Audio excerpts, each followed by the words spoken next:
Come on, Doug.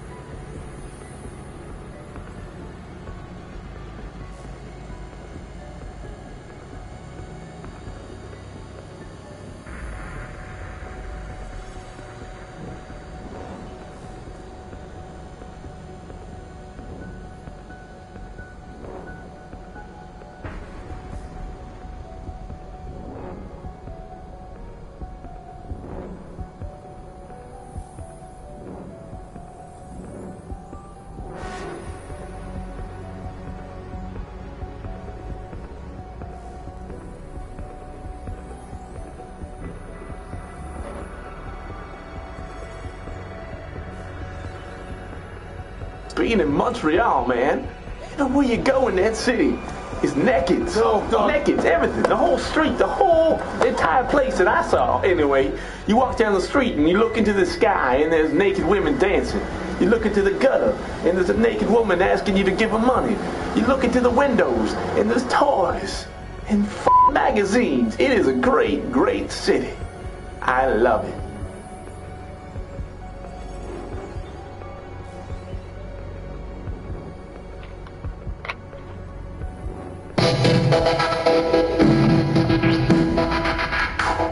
Yeah, like we were doing like radio interviews and like print media. It's like what? Like Twitter? Like there's no Twitter, nothing. We could have been like, we're in town, like yeah, let's have beers, but we couldn't do that. And it came, all that stuff came out as soon as we were canceled, and it was like too late for us to use it. So we're like, all right. We were too like depressed to use it anyway. We were like canceled. We're like, just angry. We were mad because we had written a lot of season 3, roughly. Like we had the idea, and we were getting better at writing by the end of season 2. So we felt like season 3 was actually going to be a good show for once. They strung us along forever. Like it's like, yeah, just we'll let you know soon. It's just like your months go by and your bank account's dwindling. I was working. Oh yeah, by the way, you're canceled. Yeah, oh, awesome. I was working at a factory, letting my money run out, hating life, and I was just like, oh yeah, it's gonna be that call, like that factory call. It's like, we got the show. I'm like, fuck you. And he's like, throw the fucking table. But no, I got the call and it was like, no, we're canceled. And I was like, so this is my life, this factory. Yeah. Fuck it. Okay. So how'd the Butcher idea come around? Oh, it's completely It's so random, I tell you. I was in college. Went to college with Dave, and we were fucking around shooting something for media class. And he put on a wig, I put on a wig, and I'm like, you look like a fucking Polish butcher or something, some random thing. And then he goes, yeah, and you're my son Ricky. And then we just started like riffing on that stupid idea. And then we just said, we should make a show. Well, I was doing web cartoons at the time, so I knew how to do it. So I'm like, let's make a web cartoon out of it. So I had to start a weird web series with like their heads as photo heads on cartoon bodies. It was like really rough. And then around that time, well, it was like we were going to do episodes where maybe the mouths would move, and maybe we'd cut between different heads, different photographs. Yeah. And then Max Smith, Red Green's son, that was on board for helping us make the show, was like, why don't we just do video heads? And we're like, we can't. How do you do that? Like, what are we gonna do? We don't have a green screen or anything. So we ended up using a ping pong table. And I think we painted green screen Konki on our chests, like our naked, like we took our shirts off and just like painted our skin. And then we shot the first, we didn't even have a fucking tripod, so we used a barrel, like a drum. We like ratchet strapped the camera to the barrel. We wrote the most unfunny it was really skit ever.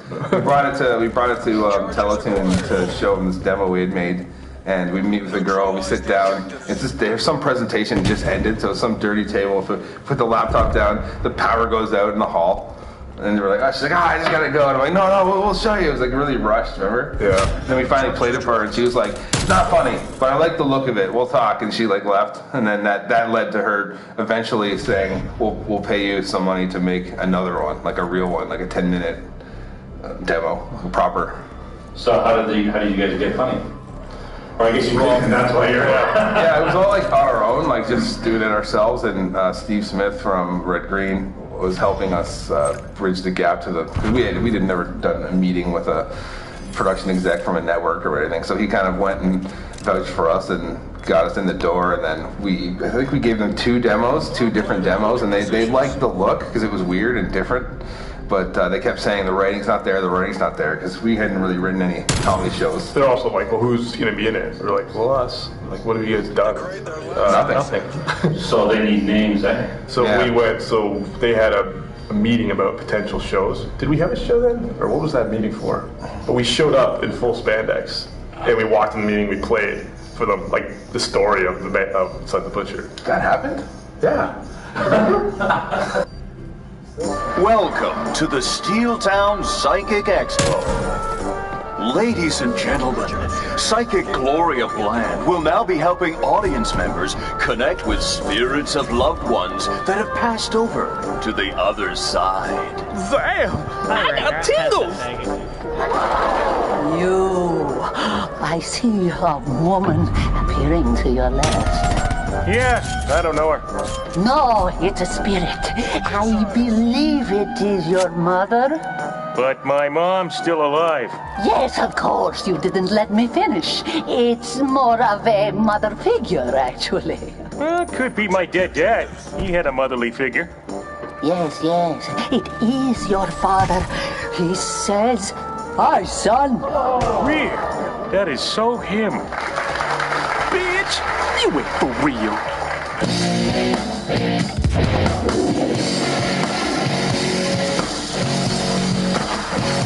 Oh, thanks, yo. Tight bro. You all into the psychics? Hey, I do a little fortune telling myself. Even wrote my own book. You ever heard of reading tea leaves? yeah, I think I saw it on TV once. Don't you drink a cup of tea and read your fortune from the leftover tea leaf patterns? Yeah, my method is sort of like that. Except I read ship stains. You want to try? Laxatives? It helps if you really coat the bowl. I thought I told you to never come back here. Oh, try it, boy. It will change your life.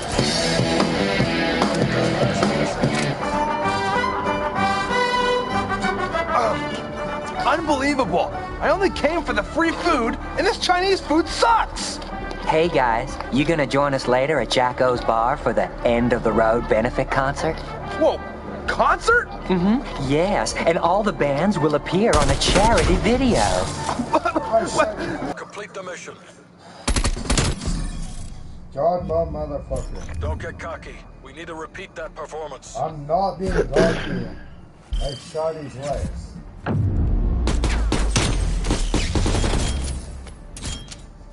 Switching rally points.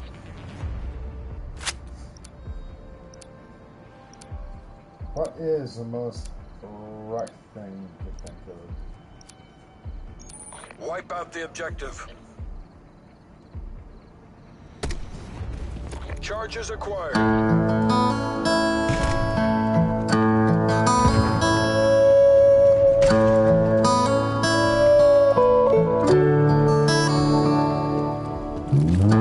Jesse's cousin went to the Chevron after work to grab a couple sixers and some beefy jerk.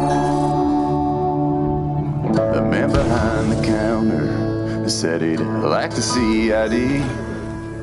I handed him one of a guy who sort of looked like me. He frowned and asked me what was my address. I knew the street, but I couldn't quite get the rest. I said I'd lost my real ID and that we would pay him double. He swore that we weren't cops and that he wouldn't get in trouble. He smiled and said, "I'm sorry, but it's already 12:04. And the state says it's too late to sell alcohol anymore." Sadly, we went to put back the beer, but then a bottle caught my eye, and I got an idea. What about mouthwash? What about huffing paint?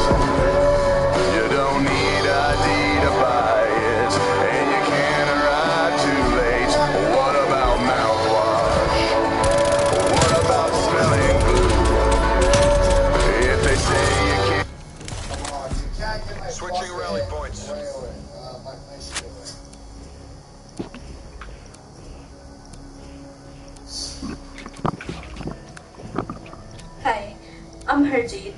I love the flexibility of this business. Allow me that I can run.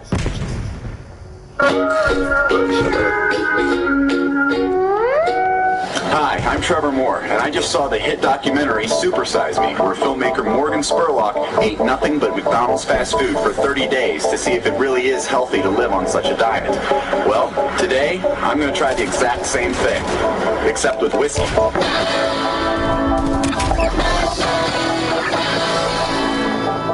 Calling up Jim right now.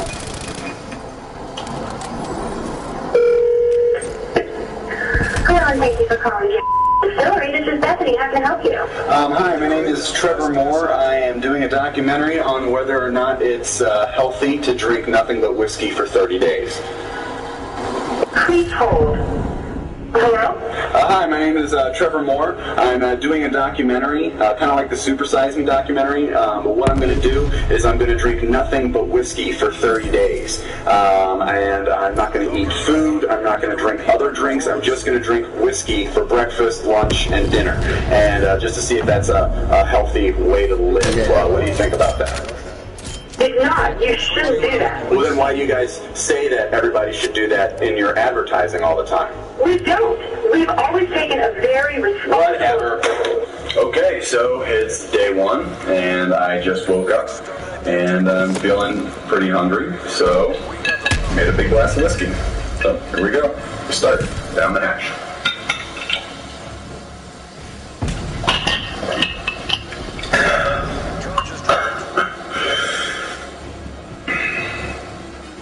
Still pretty hungry, so, all right.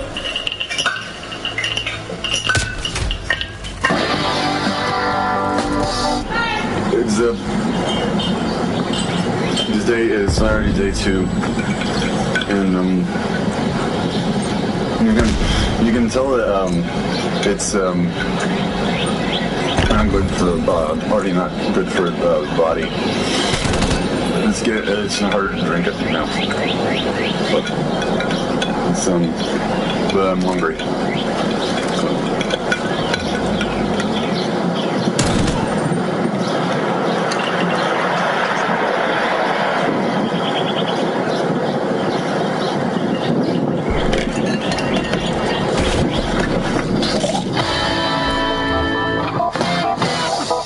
My girlfriend wants me to quit the experiment because she's worried about the effects the whiskey may be having on my body. It's day 8 of the experiment, and Barbara's still mad at me.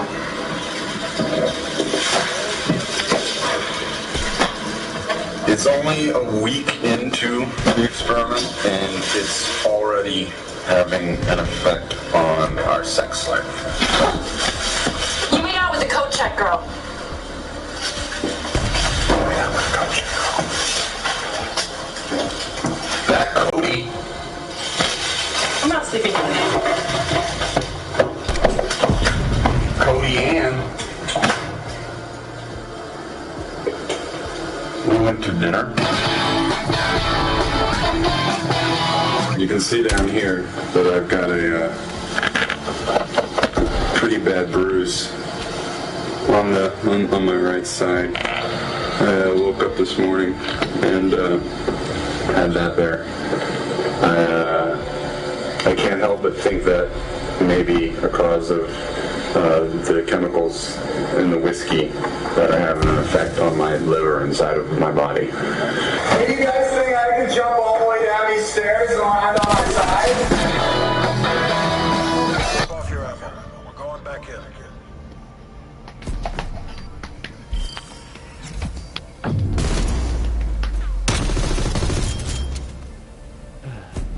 Switching sides.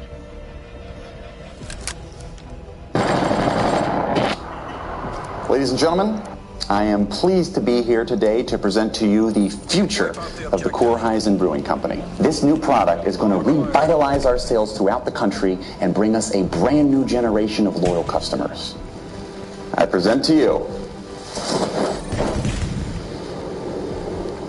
Kid Beer. I'm not sure that we can do that.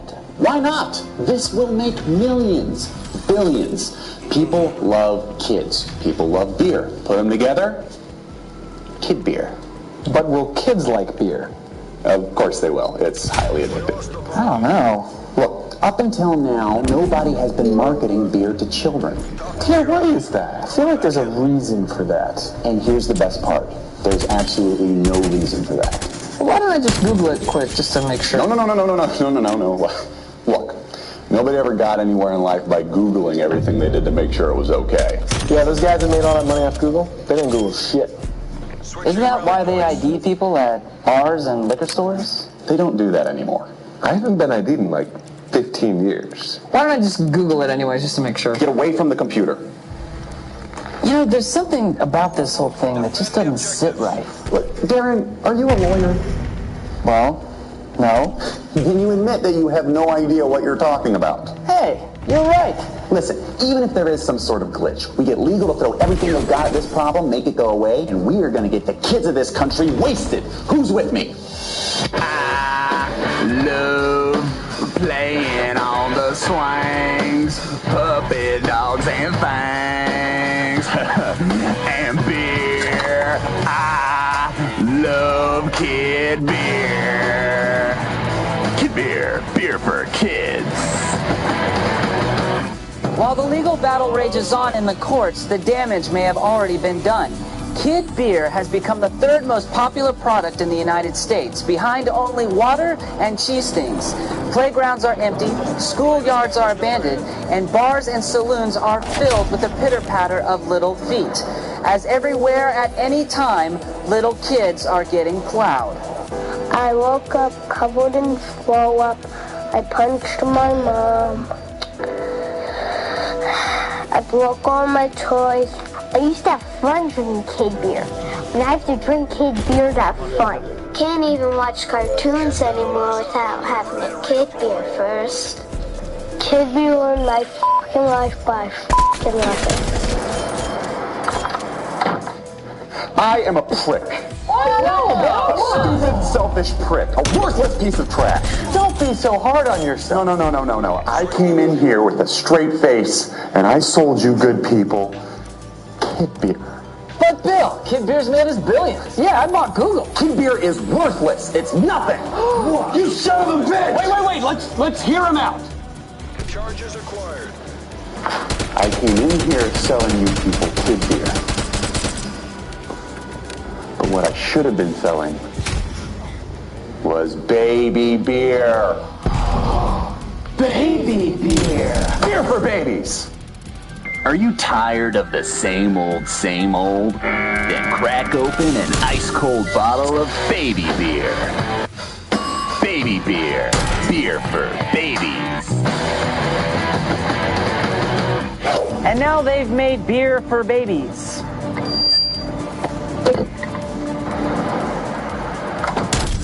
Baby beer? Seriously? Baby beer? But baby beer sold zillions. Embryonic beer. What? We take an IV, we run it into the uterus, we replace the embryonic fluid with beer. Embryonic beer. They'll be completely surrounded by beer. They'll get so wasted in there. And they'll be completely addicted. Bill, this idea is too good. I can't take this anymore. Ah! He's right. The idea's too good. The next logical step is oblivion. Ah! What's going on? The idea...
What do you want to do tonight? I don't know. Let's go to a bar.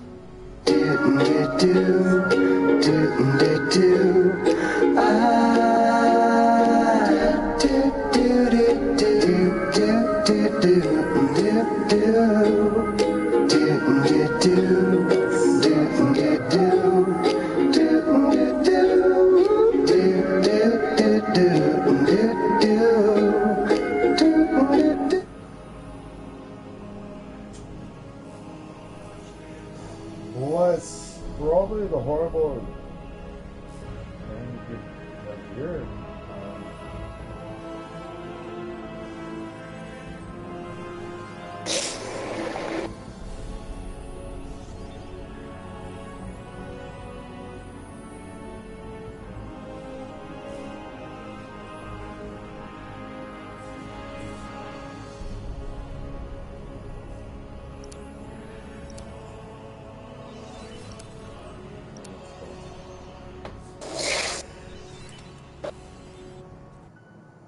What's the most horrible song you ever heard and fuck makes you cry?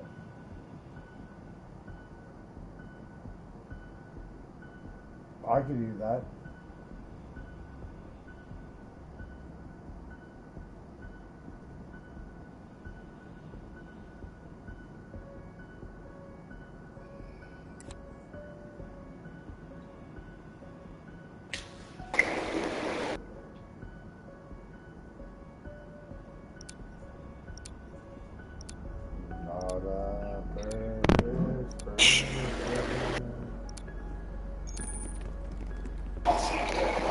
Hardcore. Wow, mom. Fucking green salad.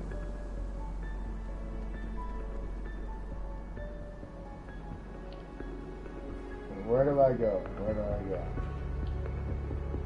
What's gonna be about the next?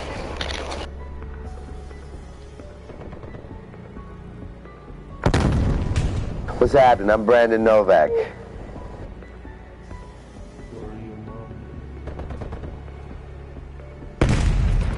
My name is Krista Schramm. I'm 33 years old, and this is...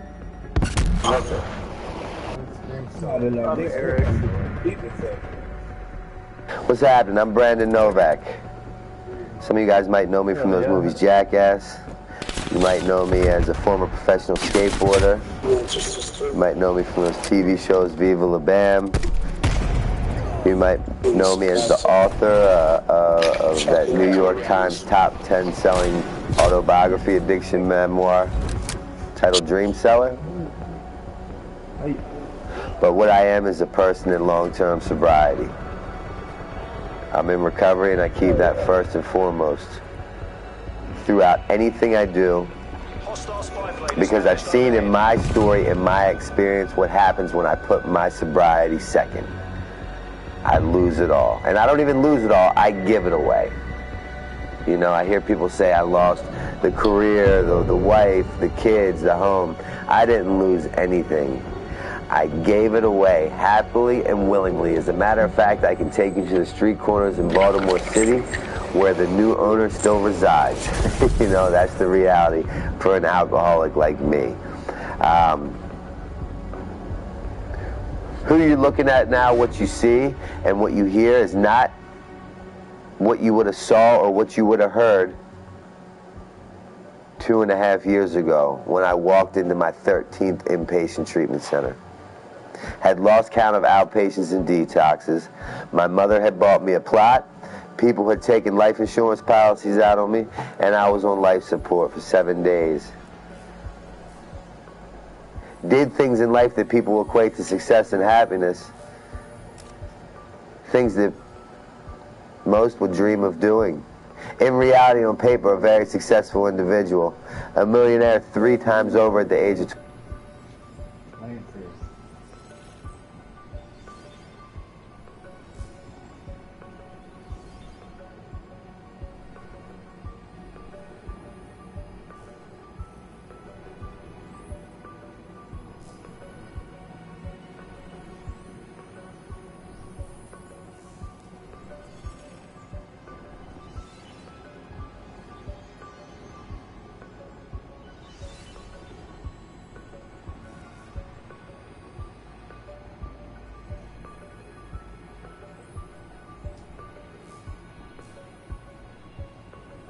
If you are looking for a legitimate and taxable way to earn income online, check out this video. And meet some of the wonderful people.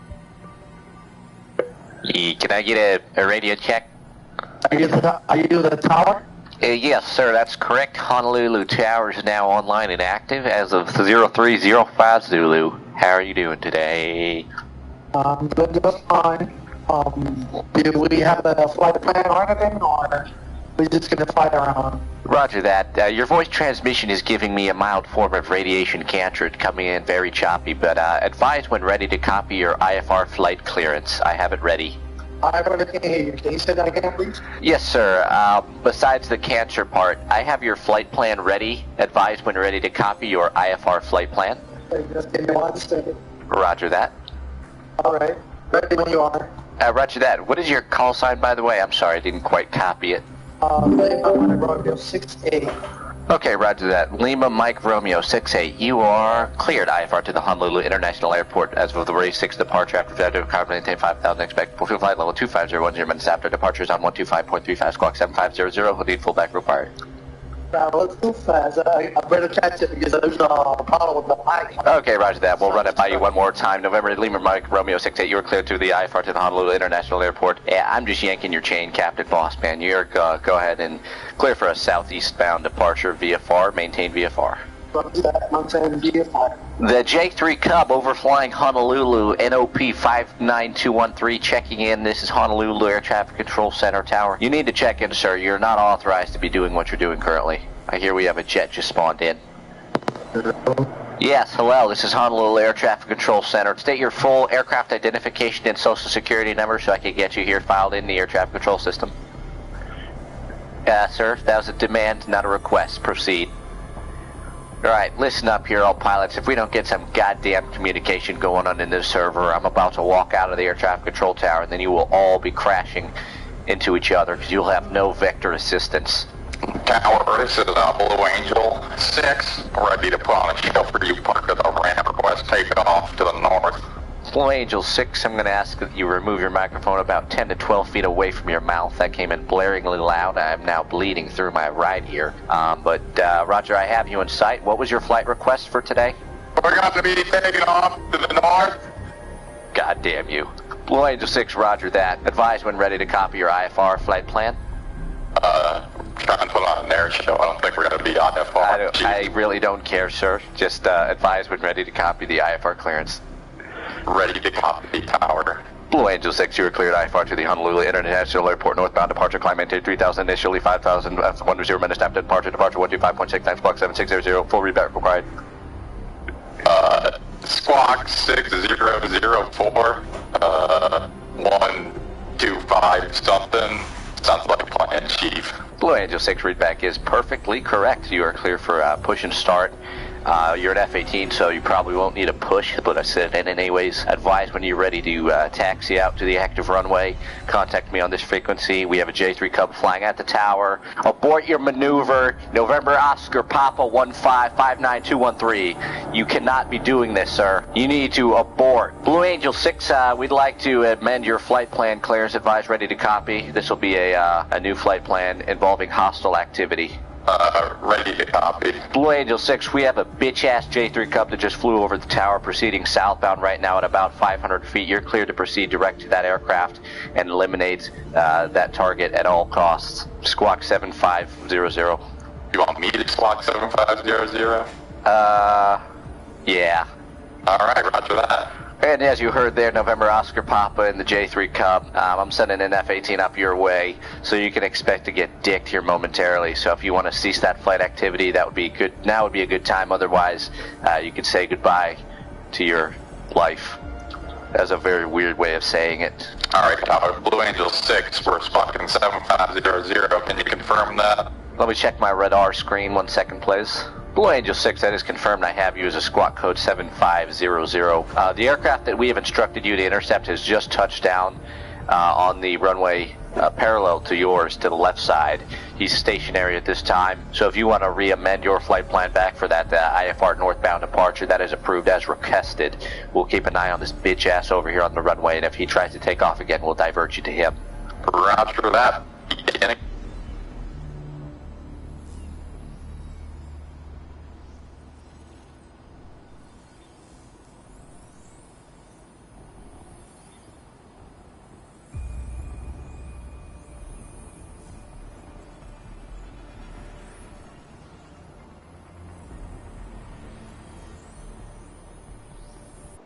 What's happening? I'm Brandon Novak. Some of you guys might know me from those movies Jackass. You might know me as a former professional skateboarder.